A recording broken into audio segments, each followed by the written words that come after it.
Assalamualaikum warahmatullahi wabarakatuh. Gimana teman-teman, kabarnya sehat selalu ya untuk kita semua. Semoga kita diberi kemudahan dan kelancaran untuk melunasi hutang-hutang kita. Oke, daripada kalian sedang pusing mikirin obrolan pinjol, mending kita ngobrol sesuatu yang lebih menarik dan informatif.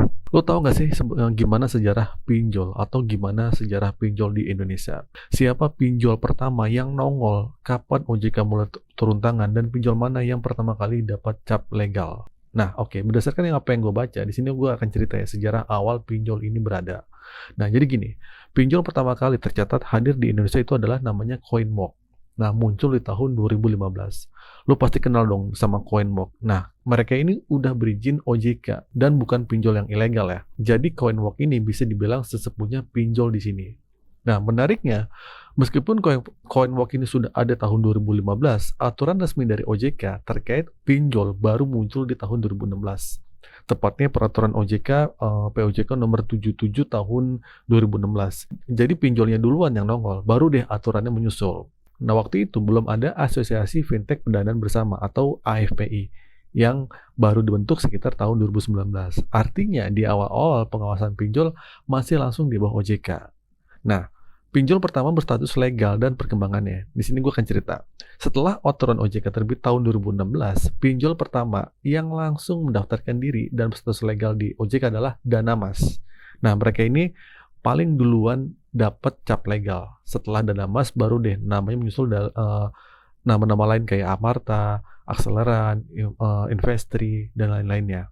Nah, ngomong-ngomong soal Investri, lu pasti tahu dong kasusnya yang bosnya kabur ke luar negeri dan izinnya dicabut OJK di akhir tahun 2024 kemarin. Nah, saat itu ada juga nih pinjol tua yang lagi bermasalah, yaitu Akseleran. Ya, sekarang nih. Nah, banyak lender yang merasa tertipu sama mereka. Lu bisa cari ya beritanya di Google deh. Sering berjalannya waktu, di tahun 2017, pinjol makin menjamur. Muncul deh nama-nama kayak Kredit Pintar, Akulaku, dan lain-lainnya. Puncaknya pada bulan Maret 2019, AFPI diresmikan oleh OJK. Jadi asosiasi ini muncul jauh setelah pinjolnya sendiri hadir di Indonesia. Heran kan? Nah, dulu pertama kali pinjol ada di Indonesia, tujuannya tuh mulia banget. Mereka ini hadir untuk menjangkau masyarakat. Alasannya buat UMKM yang sulit dijangkau oleh bank-bank konvensional. Jadi tujuannya biar ada kesetaraan antara akses ke permodalan.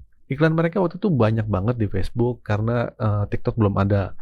Tapi seiring waktu berjalan, kok makin kacau ya. Tujuan awalnya untuk kita yang di desa dan susah akses bank. Sekarang masalahnya sasarannya malah lebih banyak ke perkotaan. Aturan OJK juga terus berkembang dari POJK 77 2016 sampai muncul aturan peer-to-peer lending yang wajib menagih dalam 90 hari. Nah, uniknya di Cina ketika mereka menerapkan aturan peer-to-peer lending, banyak pinjol yang berguguran dan nggak mampu beroperasi lagi. Nah, para pinjol ini pada pindah ke Indonesia, ya, termasuk pinjol ilegal dan banyak yang legal sekalipun. Di Indonesia, meskipun OJK mengeluarkan POJK tentang peer-to-peer lending, pinjol malah subur banget sampai sekarang. Memang sih jumlahnya sudah berkurang, dari 140 lebih, sekarang cuma jadi 96 pinjol. Tapi masalahnya tetap aja banyak, ya. Belakangan ini, gue perhatiin ada yang aneh sama peran AFPI dan OJK. AFPI itu dibentuk oleh OJK, artinya segala keputusannya harus dari OJK juga dong. Nah, AFPI kan cuma mengikuti saja, tapi kenapa sekarang ini nih OJK malah akan melempar urusannya ke AFPI. Apa-apa disuruh AFPI, padahal OJK yang meresmikan mereka. Makanya nggak heran kalau ada anggota dewan yang sampai menyuarakan untuk memperjelas lagi fungsi AFPI dan OJK. Jangan sampai AFPI ini seakan-akan udah jadi OJK-nya sendiri. Nah, terus tahun 2023, ketua AFPI yang baru diangkat, kalau nggak salah Bapak Edi ya, Bapak itu CEO dari Dana Rupiah sebelumnya. Nah, sejak penggantian bos AFPI ini, menurut gue, suasana perpinjolan di Indonesia malah jadi makin kacau. Nah, gue sebagai pemerhati pinjol, bukan pakar pinjol ya, tapi pemerhati peer-to-peer lending ya, gue sebagai tahulah tentang masalah perpinjolan. Dari dulu memang udah nggak beres, tapi makin kesini sih kayaknya bukan makin bagus, malah makin parah ya. Nah, jadi kesimpulannya ya, ini gue rangkum ya, biar lu paham sejarah pinjol di Indonesia. Pertama, pinjol pertama di Indonesia itu namanya CoinWalk. Itu tahun 2015. Terus aturan OJK pertama kali itu terbit tahun 2016, POJK nomor 77 2016. Nah, pinjol pertama berstatus legal di OJK itu namanya Danamas 2016.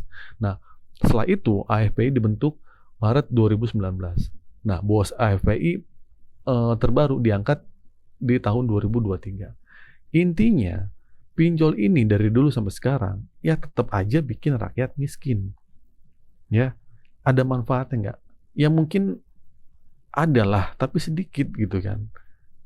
Jujur aja buat kalian, pinjol ini membawa manfaat atau mudorot buat kalian.